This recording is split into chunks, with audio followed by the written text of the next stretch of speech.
Go for the poles and the pools. Go for the oohs and the ahs. Go for the bubbles and the bubbly. Go for the story and the stories. Go for the win. Go to Ocean Casino Resort. Book your trip at theoceanac.com.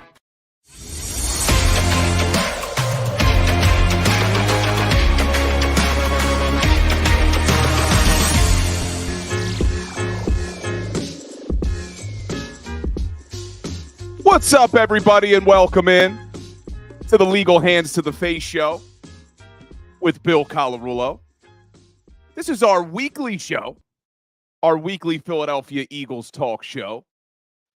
I know some of you tune in for the Philly Sports Power Hour every day. I appreciate that.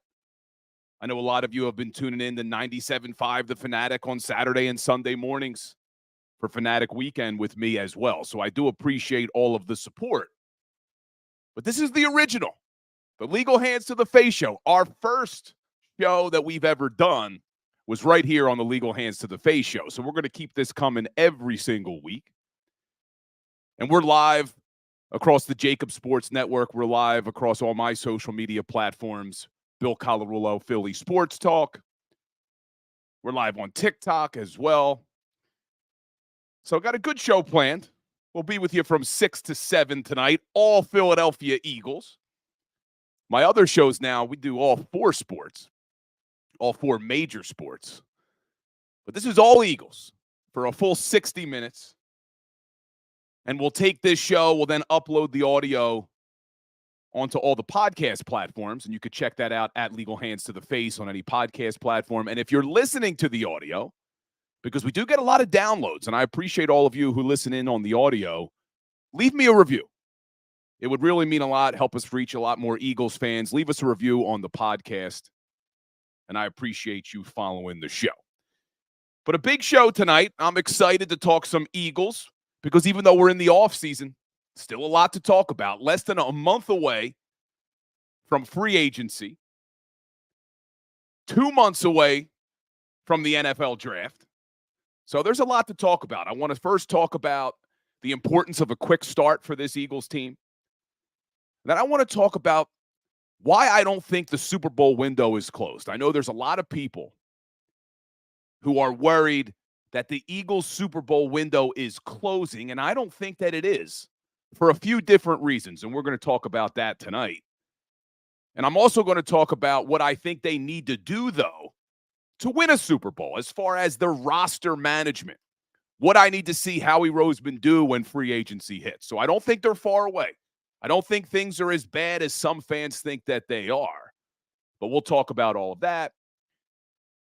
And then we'll end the Legal Hands to the Face show like we do every single show, with a little Philadelphia Eagles trivia. So stay tuned for the Eagles trivia as well. But let's get a little roll call. If you're here for the Legal Hands to the Face show, the live show, let me get a little roll call from you in the chat. And even if you're watching this after, because it does go on YouTube and isn't live, leave a comment. I see it. So I always see the comments, and I'll try to respond. And make sure you're subscribed to my social and to JAKIB Sports as well. But let's get a little roll call in the chat. I see people checking in on TikTok. I see my man Wine Niners Wine in the house nice and early on YouTube talking about the we speech that I gave this morning. If you were here for the Philly Sports Power Hour, somebody on TikTok said to stop referring to the Philadelphia Eagles and the Philadelphia sports teams with we, because I'm not a player. And that irritated me a little bit, because I said, I will say we, because I've been with these teams more than any player has been with these teams. Us as fans have followed these teams for a lot longer than any player has been on these teams. And we live and we die and we cry and we celebrate, and we'll be here long after all these players. So if I want to say we, I will say we, and we need a Super Bowl in this town. I know we had one in 2017, but we're still starving for one. But I don't think they're as far off as some people think. And I see on TikTok, Golf Guy 441 sees my Marion shirt, wants to know what I shot. I was lucky to break 100, man. It was a tough one. Now, thankfully, I was in a member guest there, a better ball member guest, so we did all right. We did all right as a team, but yeah, not an easy course. Beautiful course, beautiful facilities, the history there. But it is a phenomenal place. You are right on that one. But let's talk about the Philadelphia Eagles and what I think they need to do. First and foremost, I know we don't know what the roster is going to look like yet. We don't know what they're going to do in the draft. But it is so important that this Philadelphia Eagles team, when they kick off in Brazil on Friday night to open up the season, it's so important that they come out to a hot start. We can't, with all the chatter about Nick Sirianni and whether they should have brought him back and all of that stuff, we cannot afford for this team to come out to a slow start, because if they come out and they limp out of the gate with a few losses, the noise is never going to be louder in this city. So it's so important that they come out to a hot start. And you look at this Philadelphia Eagles team. Last year they came out to a hot start, no problem. Didn't work out well. I think they hit that wall. We've talked about it before. I think that Super Bowl hangover caught up to them late. There's a reason why teams don't go back after losing. It's tough. But the year before that, hot start, 13-1 to start the season. And under Nick Sirianni, the only year they had that slow start was his first year. They started off 5-7. He gave up play calling duties when he realized he couldn't call plays. And they went on a little bit of a run. But there wasn't any adversity that year.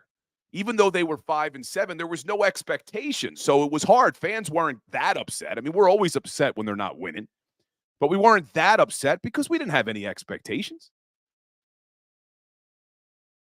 And I see Shooter McGavin. What are you talking about? Teams go back after losing. Stop coping. Shooter McGavin, do I have to give you the stats? Because I will. There has been 6 coaches, 6, who have ever lost a Super Bowl and got back the next year. 6 coaches in NFL history have ever done that. And none of those 6 ever did it after losing both their offensive coordinator and their defensive coordinator. 6 is a lot. Yes, 6 out of 57 Super Bowls. 6 out of 57 is a lot. Come on, man. And none of them, 0, is 0 a lot. None of them did it when they also lost both their offensive and defensive coordinator. Never happened. No team's ever gone to a Super Bowl, lost the Super Bowl, then lost both their coordinators and got any past the divisional round. They haven't even got to the conference championship. So get out of here, Shooter. I love Shooter McGavin, but get out of here with that crap.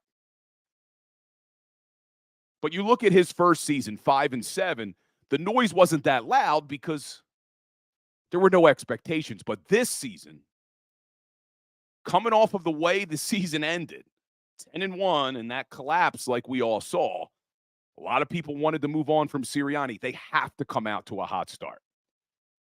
And they're going to open up in Brazil. It's unfortunate they're not going to open up at the Link, even though it's going to be a home game for the Philadelphia Eagles. They're going to open up in Brazil. So then the question is, well, who's it going to be? Well, it's a home game for the Eagles. So there's 9 opponents it could be. But it's not going to be a divisional game. There's no way the NFL puts a divisional game in Brazil to start the season. So you could eliminate the Giants, the Cowboys, and the Commanders. So then that leaves 6 teams. Well, they play the Panthers at home this year. The Panthers play in Germany. It's not going to be the Panthers. The Jaguars, they're supposed to play at home. It's not going to be the Jaguars because they play in London. So that leaves the Browns, the Falcons, the Steelers, and the Packers. And Peter King, not sure if he's got somebody telling him or tipping him off, he said he feels pretty comfortable that it's going to be the Cleveland Browns. And I'd be okay with that. I would prefer it to be the Atlanta Falcons because I want it to be the worst team of the bunch. Because if we're going to have to play the Browns or the Steelers or the Packers. I want them at Lincoln Financial Field. But I'm just hoping it's not the Packers, because I think the Packers may be the toughest test. And we're going to talk about that later in the show when I start looking at the opponents and the path to get back to a Super Bowl. So I want the Packers at Lincoln Financial Field. We need that home field advantage. So if it is, in fact, the Browns, there's a chance Deshaun Watson may not be playing in that game. There's some reports that he's being looked at again with whatever he's got going on. So there's a chance maybe he's suspended. Who knows? But it's just important that the Philadelphia Eagles come out to a hot start.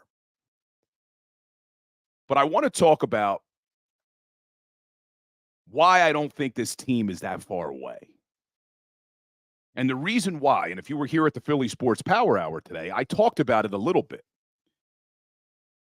You got to look at the path to get back to a Super Bowl. Because when you look at it from that perspective, I don't think they're as far off as some fans think they are. First of all, if you just listen to Vegas, Vegas has them at, where are my odds here? Vegas has them at right now the 8th best odds to win the whole thing. But before you win the whole thing, you just got to get to the big game. So that's what I'm looking at. Let's just get there. Anything can happen in the Super Bowl. Let's just get there. They have the 3rd best odds right now to make it to the Super Bowl. As bad as things were at the end of last season, as bad as this defense was all season, Vegas is still saying the Eagles have the 3rd best odds to win the NFC and get back to a Super Bowl. And the only 2 teams that they put in front of them are the San Francisco 49ers and the Detroit Lions. And I'm hoping that Shooter McGavin here in the chat is a 49ers fan, because I want to talk about the 49ers. They don't worry me at all next season. Not at all. Because you see how you're downplaying the Super Bowl hangover in the chat? He doesn't like the Niners either. But you see how you're downplaying the Super Bowl hangover in the chat? We just saw what a Super Bowl hangover does to a team. We just saw it firsthand, how hard it is to get back after losing the big game. We saw the San Francisco 49ers in Super Bowl 54 blow a 10-point lead against the Kansas City Chiefs, and they came back the next season and they went 6-10. That was their Super Bowl hangover. And I know they had injuries. That's part of it. So now they just blew another 10-point lead, lost in devastating fashion in the Super Bowl. Kyle Shanahan, pointing fingers, fires his defensive coordinator, which was ridiculous. Steve Wilks held Patrick Mahomes to 19 points in regulation in the Super Bowl. They had one of the best defenses in the league all season. And Kyle Shanahan, who was the genius who decided to take the ball to start overtime, fires his defensive coordinator. Now there's already chatter. Brandon Ayuk wants out. Your best wide receiver on San Francisco wants out. So the San Francisco 49ers, who are also extremely close to being in salary cap hell and have to pay Brock Purdy next offseason. They lucked out not having to pay him this offseason, but they have to pay him next offseason. They don't scare me this year. They just don't. And I know some people may say, oh, well, they dominated the Eagles this year. They broke the Eagles this year. Different year, man. Next year will be a different year. 49ers don't scare me. And then you look at the other team that has better odds to get to the Super Bowl from the NFC than the Philadelphia Eagles. You're talking about the Detroit Lions.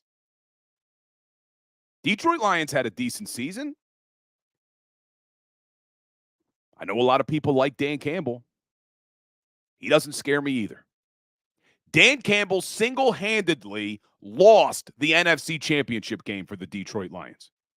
Dan Campbell, who's supposed to be a CEO coach, Everybody wants to get on Sirianni. Everyone wants to call him just a cheerleader. Well, what the hell does Dan Campbell do? Dan Campbell doesn't call offensive plays. Dan Campbell doesn't run the defense. Dan Campbell is a CEO coach. His only job is to manage the game and make correct decisions when it comes to clock management, when it comes to being aggressive. And Dan Campbell sucked in the biggest game of his life and single-handedly lost the NFC Championship game for the Detroit Lions. They don't scare me.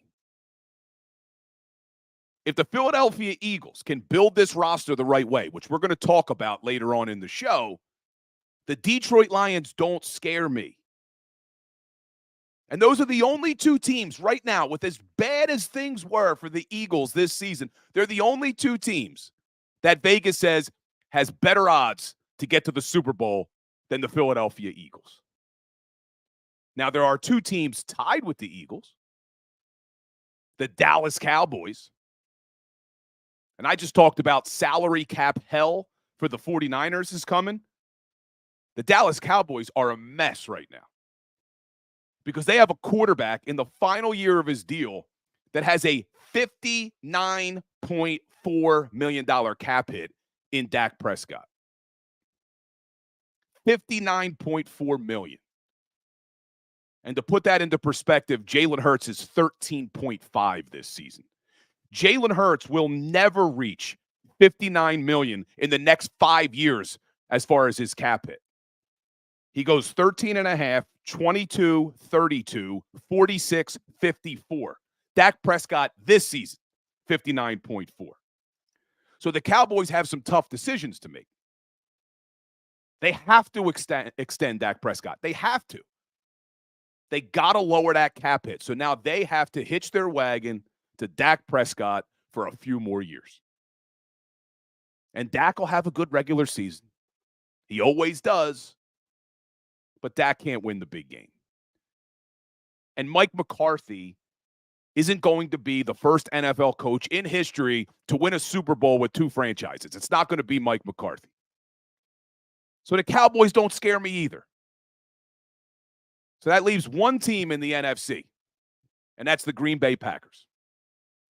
They're the team that I'm concerned about. Is Jordan Love going to continue the trajectory that he was on the second half of this season? Because if he does, Jordan Love will become not only the best quarterback in the NFC, but one of the best quarterbacks in the NFL. I'm just not ready to anoint Jordan Love yet. We only saw it for half a season. Jordan Love and the Packers didn't start playing well until Thanksgiving. So can he continue to do that? I think he's going to. I think he's going to be good. But just like there's a lot of people out there who said, oh, Jalen Hurts only did it for one season, do it again. Well, Jordan Love only did it for half a season. But that's the team that has me concerned because they have a really good coach in Matt LaFleur. Jordan Love looks like he could make that leap to be a really good quarterback in this league. But that's it. That's why I'm saying if the Eagles do what they need to do as far as building this defense back up, they're not as far away as some people think that they are. As ugly as the ending of the season was, they're just not that far away. And I see people on TikTok talking about how, L take, and you don't know what you're talking about. Just look at the odds for next season. There's only two teams with better odds to get back to the Super Bowl right now, even with all the question marks this Eagles team has on defense. And then you look at the schedule next year, because we don't know when the Eagles are going to play their opponents, but we know who they're going to play, and we know where they're going to play them outside of the Brazil game. We know who and we know where. We just don't know when. And not only, I'm going to make an excuse now. Tell me I'm making excuses. Not only did the Eagles have a Super Bowl hangover, but they had one of the hardest schedules in the NFL last year. Every single one of us, when we saw the 2023 schedule get released, looked at that and said, damn. We were referring to it as the gauntlet. It was one of the hardest schedules in the entire NFL last year. They also didn't have hardly any normal games. It was Sunday night games, Monday night games, Thursday night game. They hardly ever played at 1 o'clock. They had 2 1 o'clock games. And I know because I did the post-game shows for JAKIB Sports right here on the YouTube channel. So I know I was driving home late from Atlantic City almost every damn game. So you look at this schedule, it shouldn't be that hard. It really shouldn't be that hard. And I see some people referring to the gauntlet and that the Eagles didn't do as badly against the gauntlet as maybe people thought we would. It's the whole thing, guys. It's the whole thing. You got to look at the Super Bowl hangover, losing both coordinators, having a difficult schedule. There's a reason why teams don't go 17-0. There's a reason why teams lose games they're supposed to win. It's all how it kind of gets set up when you have players and teams like they had to play. And I see people coming at me on TikTok.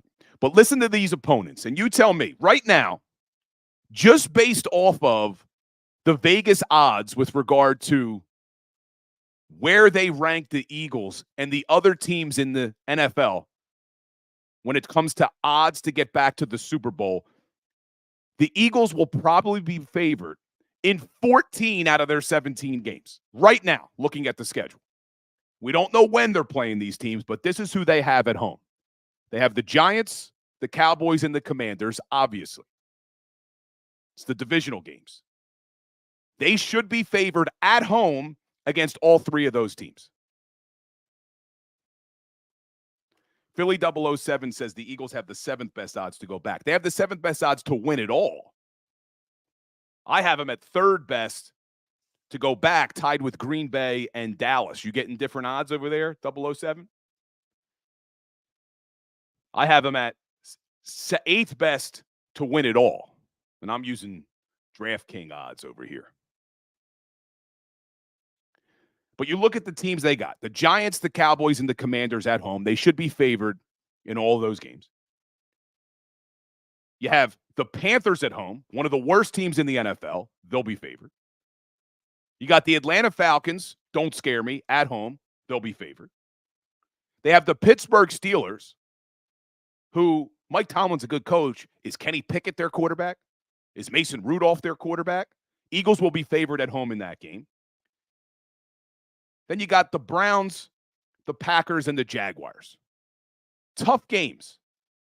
But if they're home at Lincoln Financial Field, as of right now, they would be favored in those games. And then you look at their road opponents. Obviously, the divisional opponents. The Giants, who stink. I know they lost Week 18 to them, but the Giants stink. The Commanders stink. And then you have the Cowboys. The Cowboys will be favored at AT&T Stadium. They have the Ravens in Baltimore. The Ravens will be favored in Baltimore. They're in New Orleans against the Saints. Eagles should be favored. They're in Tampa against the Bucks. I don't care what happened in the wild card game. The Eagles will be favored. They're in Cincinnati against the Bengals. The Bengals will be favored in that game. And then you have the Rams in Los Angeles. We'll see how their season goes, but there's a chance the Eagles could be favored in that game. But even assuming LA is favored there, the Eagles would be favored in 13 out of 17 damn games. This is a lot easier schedule than what they had to deal with last year. So I don't think things are as bad as some fans want them to be. And I see you in the chat, telling me I got my pom-poms out. I don't have my pom-poms out. I'm just looking at reality right now. There's a lot of things in the Eagles' favor. The San Francisco 49ers have the best odds. Well, they're coming off of a damn Super Bowl loss. We know how tough the hangover is. They fired their defensive coordinator. Brandon Ayuk may be out of there. They have salary cap issues. They don't concern me.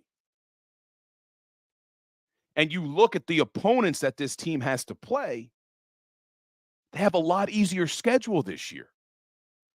A lot easier schedule. So things aren't as bad as you think that they are. Now, none of this is going to matter.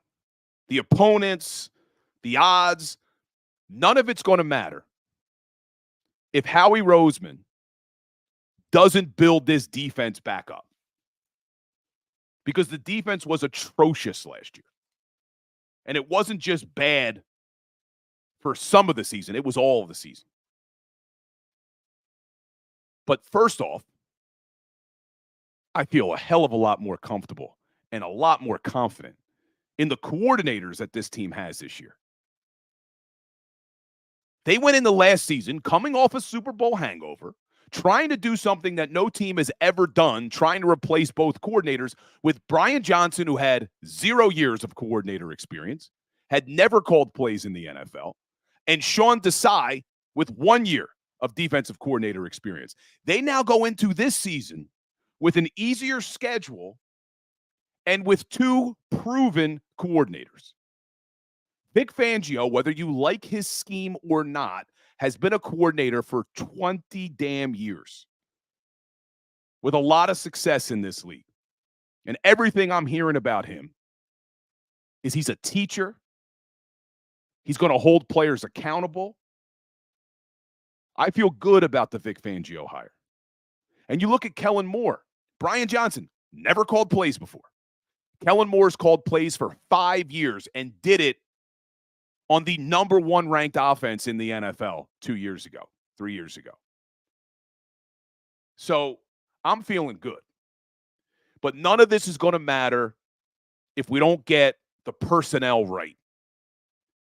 So when we get back from the break, I want to take a look at what I think Howie Roseman needs to do on the defensive side of the football so that this team competes again on defense. Because 26th in the NFL last year in yards against, 30th in points against, 31st in passing yards against, 31st on third down, 30th in the red zone, 19th in sacks.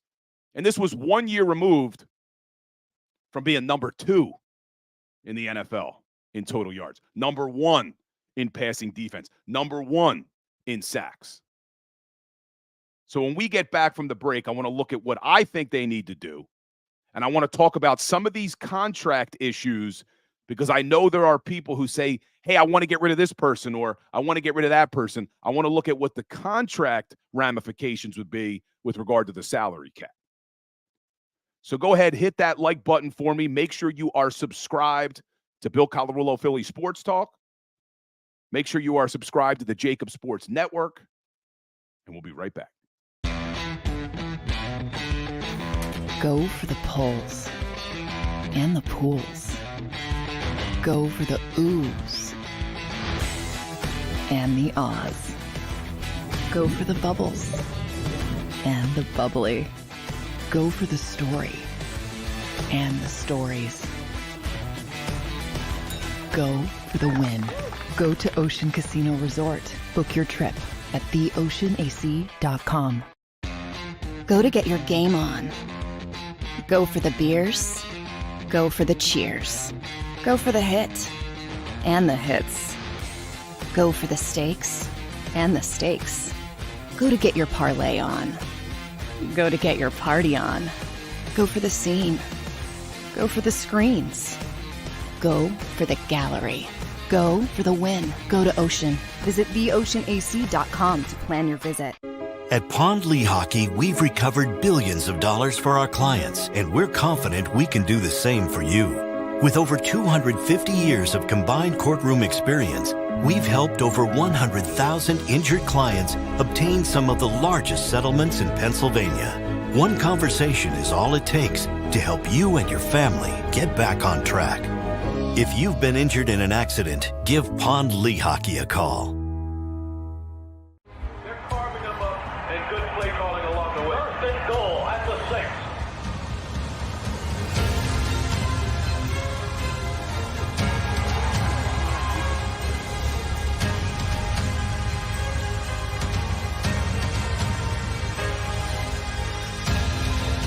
field of life, First Trust Bank is there for you. Champions on three. 1, 2, 3. Because Philadelphia dreams deserve a Philadelphia bank.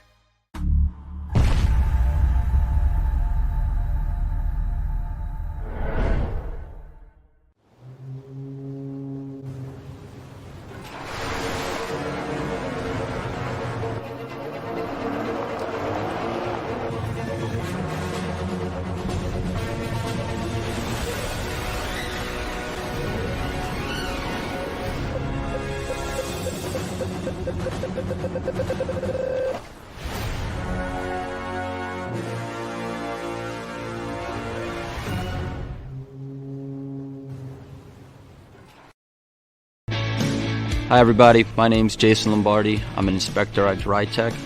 At DryTech we offer three major services, the first one being basement waterproofing.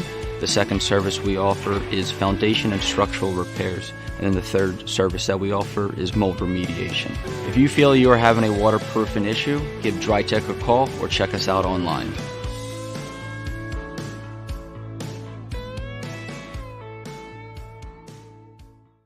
Do you stream on a Roku, Fire Stick, Google TV, or Apple TV? Now you can watch 6ABC 24/7 with the 6ABC Philadelphia streaming app. And the big story on Action News? Search 6ABC Philadelphia and start streaming today.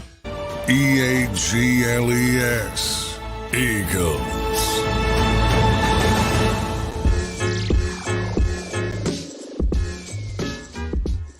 What's up, everybody? Welcome back into the Legal Hands to the Face show. I'm Bill Colarulo. As you know, this is our weekly show every Monday night, 6 p.m. You can catch us live. And if you're listening to the audio on the podcast, we appreciate you too, but come to a live show. You can comment, you can engage. We're live on TikTok, we're live on YouTube. You can troll me like some of the people like to do in the chat, but we appreciate everybody. Even the trolls. We love you all here at the Legal Hands to the Face show. But before the break, I was talking about how I don't think things are as bad with this Philadelphia Eagles team as some fans think that it is. It's just they're not as far away as some fans think they are. And I'm not the only one. Look, you think I'm flashing my pom-poms and cheering on the Eagles. I'm just looking at it. Look at the Vegas odds. Third best odds to get back from the NFC, even with the disaster we just saw. And there's a lot to be positive about. The two experienced coordinators coming in here. The schedule, the opponents that they play this coming season, a lot easier. A lot easier than what it was last season.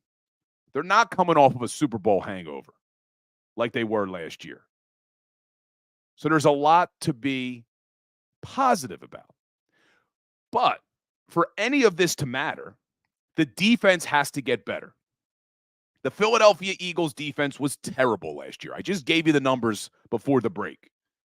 They were literally in the bottom of almost every single category. Yards against, points against, passing yards against, third down, red zone.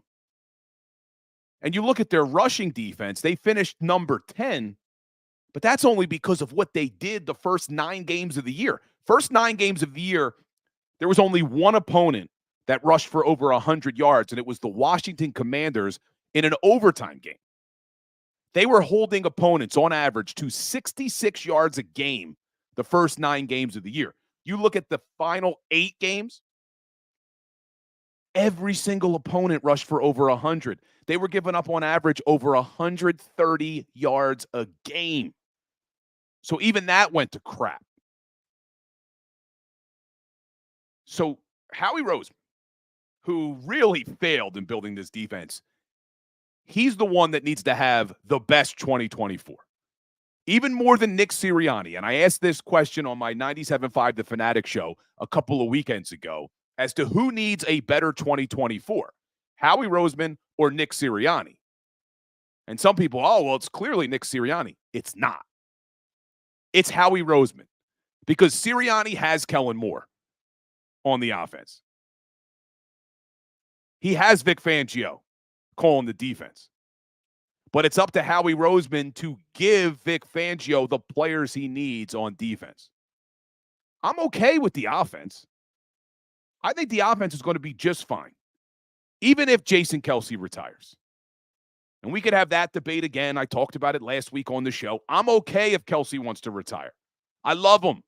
He's a legend. People come at me when I say that. I love Jason Kelce. But if he wants to retire and we can save the money that we would have to pay Jason Kelce, and you can utilize that money to help build your defense, then I'm okay with it. Because Jason Kelce's cap hit last year was over $10 million. Cam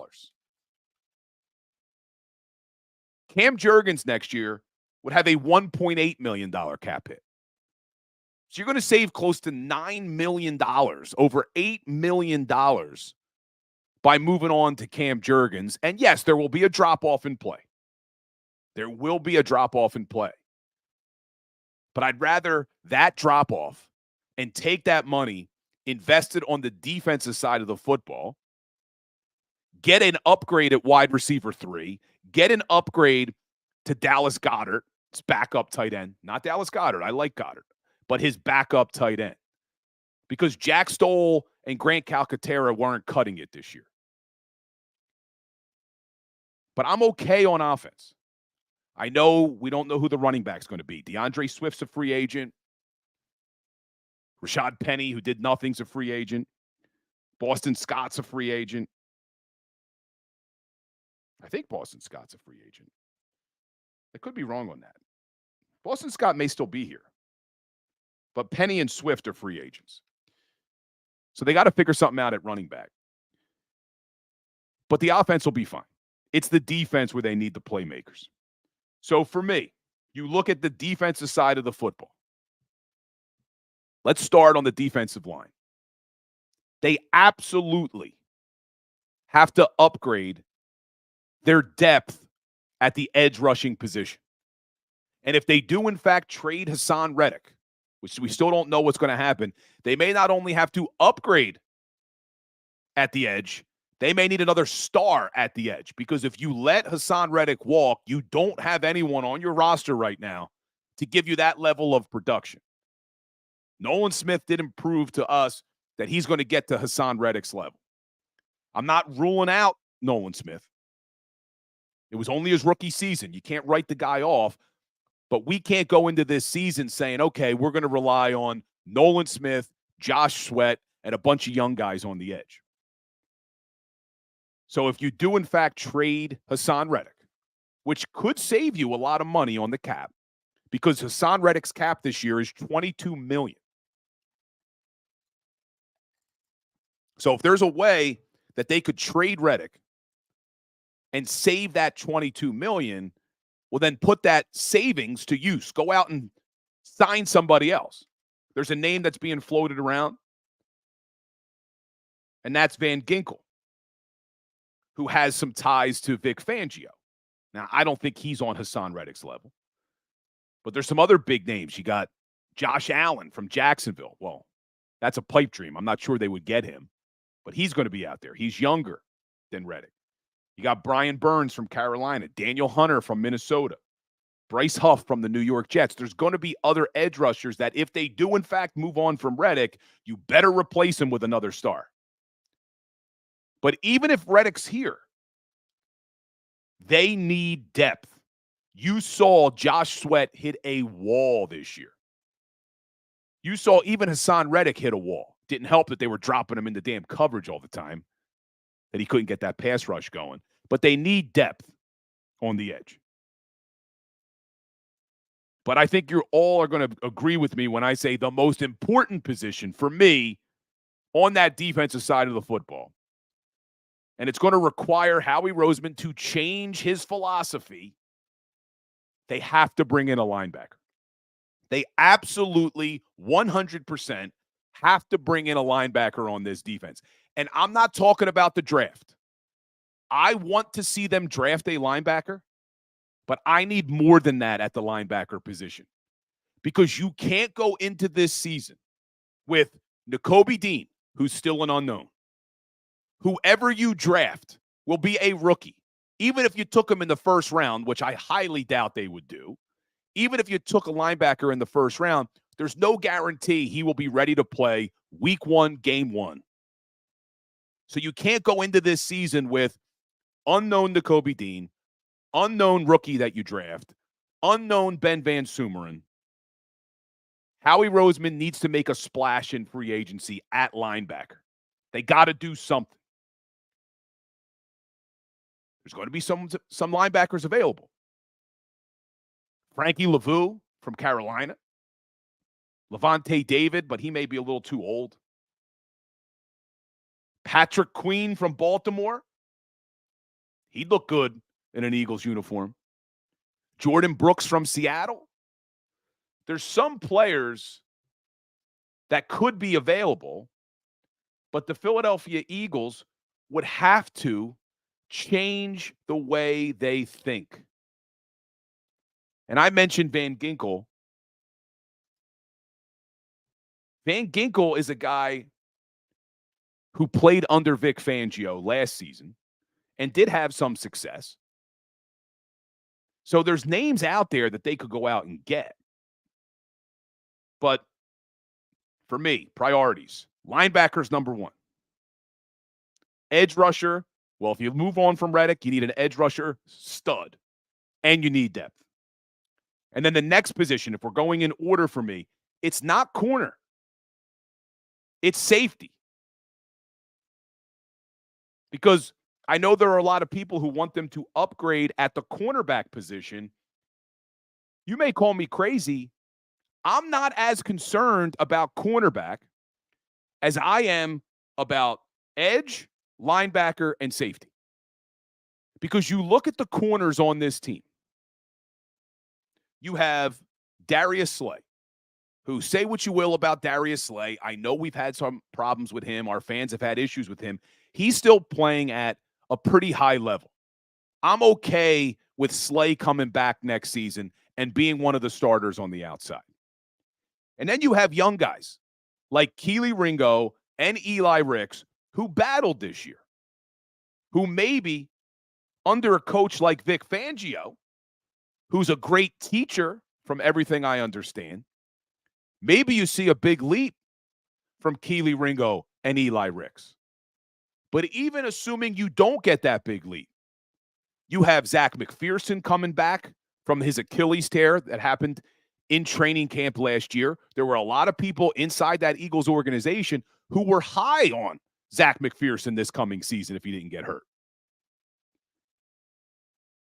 And then there's another guy that a lot of people, and they mentioned it on TikTok during the break, Isaiah Rodgers.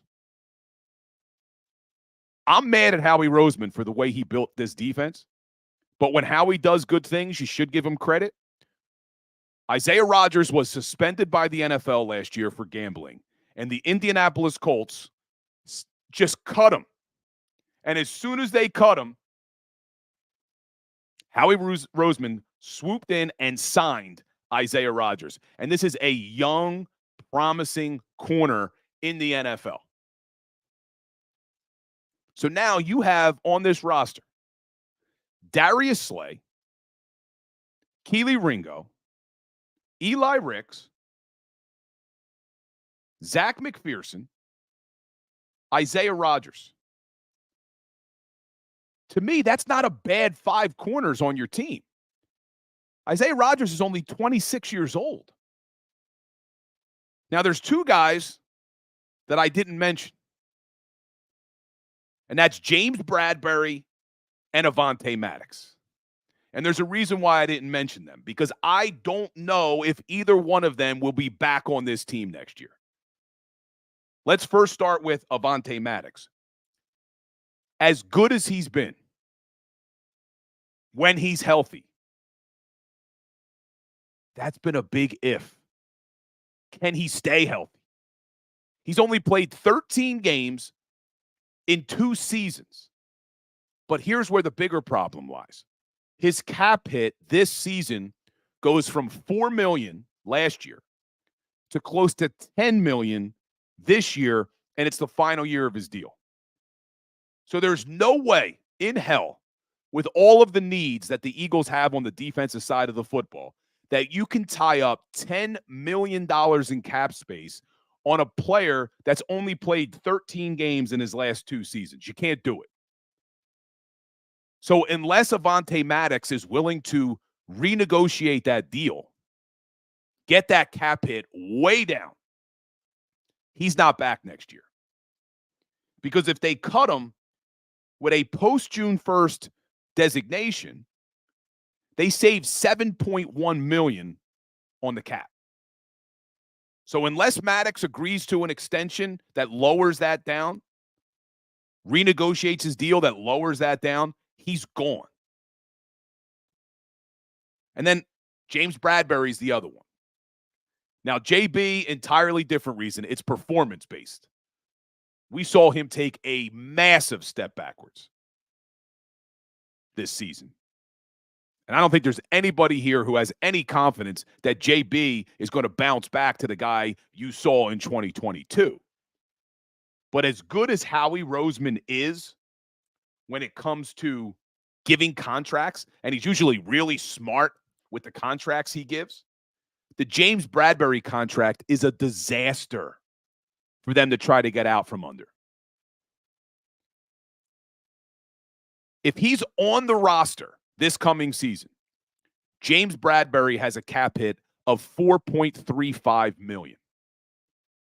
That's if he's on the roster.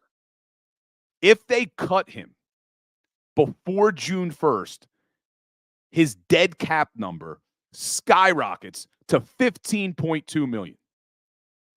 If they try to trade him before June 1st, first of all, there's no team out there that's going to take on this contract. But even if they could find a sucker to take it, the dead cap hit skyrockets from $4 million to $14 million. So they can't do anything before June 1st. If they cut him with a post-June 1st designation, he still carries the same cap hit he would if he's on the team. You don't save any money by cutting James Bradbury. If you do it before June 1st, your dead cap hit skyrockets. You can't do it. If you do it post-June 1st, you don't save any money. So what the Eagles need to decide is he just that bad? Is he that not salvageable that you'd be better off just cutting him, freeing up the roster spot, and eating the same cap hit you would have had if he was on the team? Look, Vic Fangio's a lot smarter than me. He's been doing this a lot longer than I have. What Vic Fangio needs to do is look at the tape and let Howie Roseman know whether or not there's a way they can use James Bradbury in his defense. Is it moving him inside the slot? Is it moving him to safety? Is there something that they can do? Because he can't be your outside corner next year. He just can't. And the other position on this team is the safety position. Because when we talk about contracts, there's no way, I said there's no way Avonte Maddox is back unless he renegotiates his deal. There's no way Kevin Byard is back unless he renegotiates his deal. Because Kevin Byard last year had a cap hit of $1.35 million. Excuse me, $1.7 million. His $1.7 million cap hit skyrockets this year to $14.25 million. There is no way in hell Howie Roseman and the Philadelphia Eagles are going to have a safety on their roster that has an over $14 million cap hit. Especially when if you cut him, even pre-June 1st, you save close to $13 million on the cap. So unlike Bradbury, where if you cut him pre-June 1st, his dead cap number is insane, it's the opposite with Byard. Byard has a $14 million cap hit, but if you cut him, his dead cap's only a little over $1.3 million. So again, if they want Byard, they're going to go to him and say, listen, you got to renegotiate this deal or we're going to cut you. So we'll see what happens with Kevin Byard. But they need to do something at safety because even if they bring back Kevin Byard, are we confident in the safeties that they have? Kevin Byard, another year older. He's no spring chicken anymore. Sidney Brown, as promising as he looked, tore his ACL week 18 on that dreadful MetLife Stadium grass or turf, whatever the hell it is. And then you have Reed Blankenship, who's been up and down his first 2 seasons, but he can't stay healthy either. I don't know if Reed Blankenship can stay healthy for a 17-game season. So when I look at my list of priorities, corner is probably 4th on the list for me because I think they need edge rushers. They need an interior linebacker. They need a safety. And then I'm looking at the corners. And I'm glad Mark DiStefano just asked about the safety that the Bears just cut. And who he is referring to is Eddie Jackson. And here it is. Mark DiStefano says, bring in the guys the Bears just cut. Well, listen to this because I did my research on Eddie Jackson. He is a former All-Pro. And the reason people are connecting the dots is because he was a former All-Pro when Vic Fangio was his defensive coordinator. So Eddie Jackson was drafted in 2017 in the 4th round out of Alabama. And we know how much Howie Roseman likes to draft Alabama players. Usually he does it on the offensive side of the ball, and the Georgia guys are on defense. But maybe they'll flip it here. But Eddie Jackson was drafted in 2017 when Vic Fangio was the defensive coordinator. He was a first-team All-Pro in 2018 when Vic Fangio was the defensive coordinator. But here's the problem with Eddie Jackson. Is he on the decline? Because you look back, and I went and looked at his Pro Football Focus grades, and Pro Football Focus isn't the Bible, but they do a good job, and you can kind of really see a player's trajectory with these grades. Are they on the way up or the way down? In Eddie Jackson's 2018 All-Pro year, Pro Football Focus gave him a grade of 93, which is insane. That is insanely high. Well, last year, his Pro Football Focus grade was only a 59.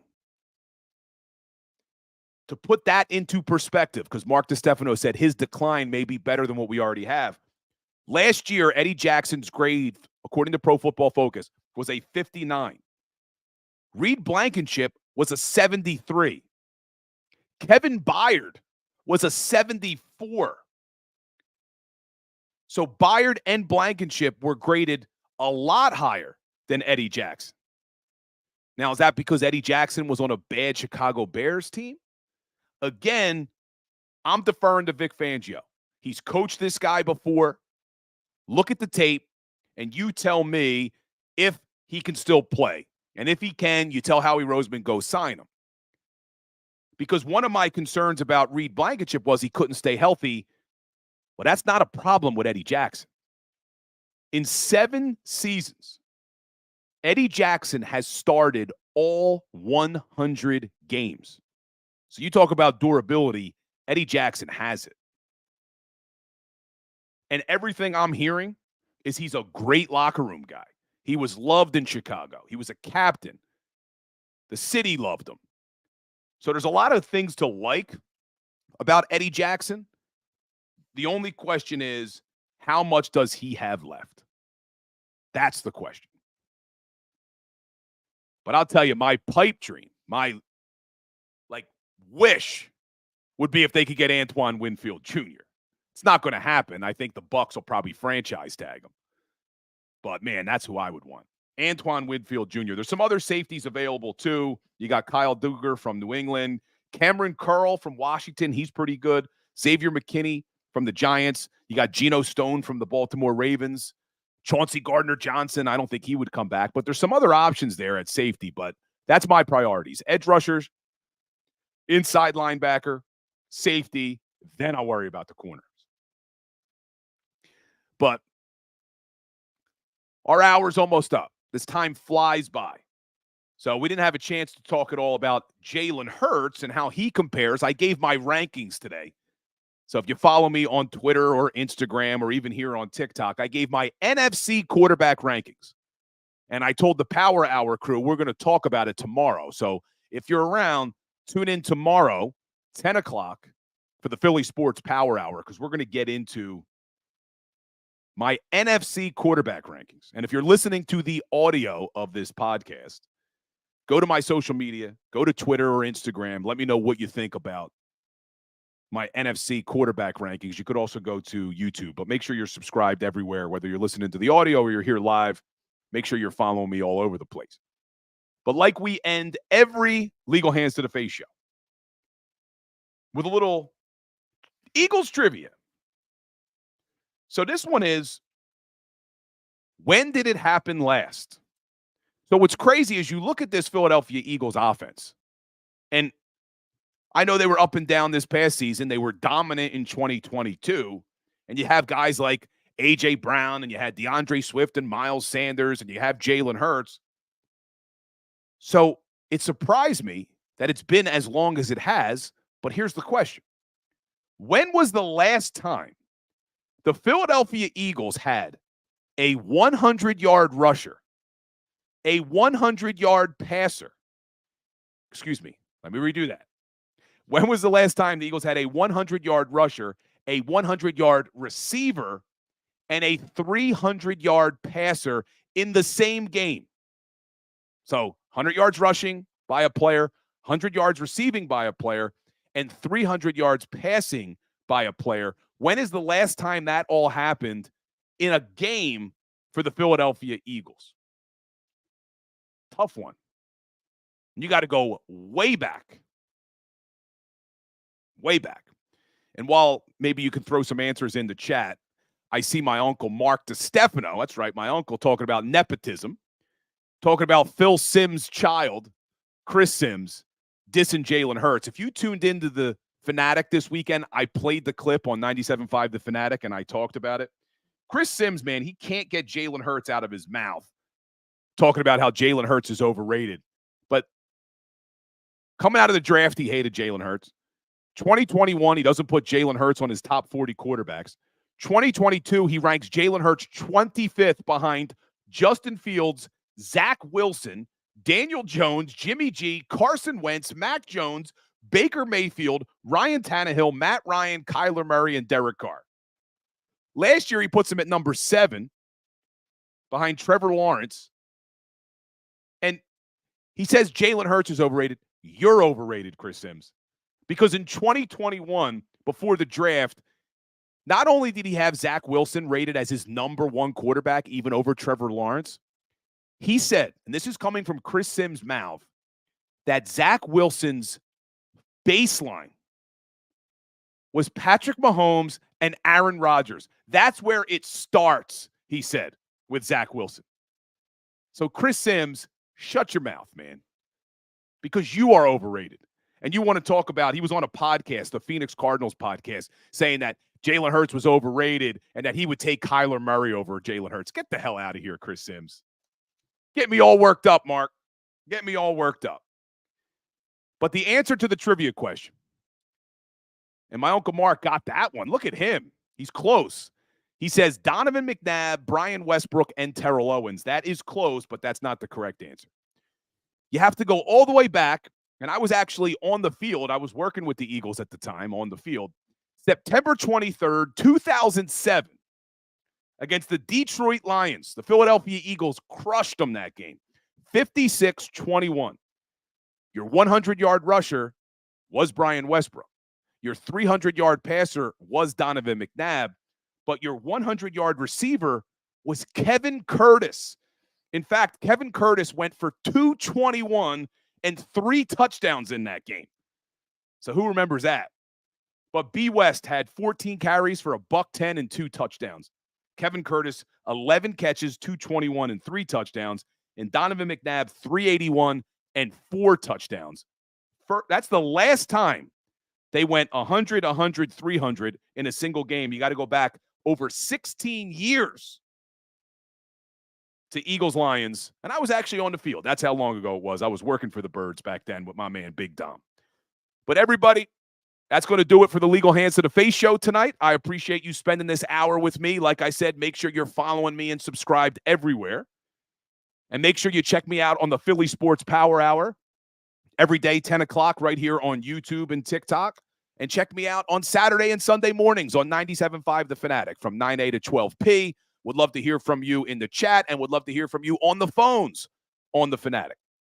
I'm Bill Colarulo. This was Legal Hands to the Face. And as always, go Birds. Go for the polls and the pools. Go for the oohs and the ahs. Go for the bubbles and the bubbly. Go for the story and the stories. Go for the win. Go to Ocean Casino Resort. Book your trip at theoceanac.com.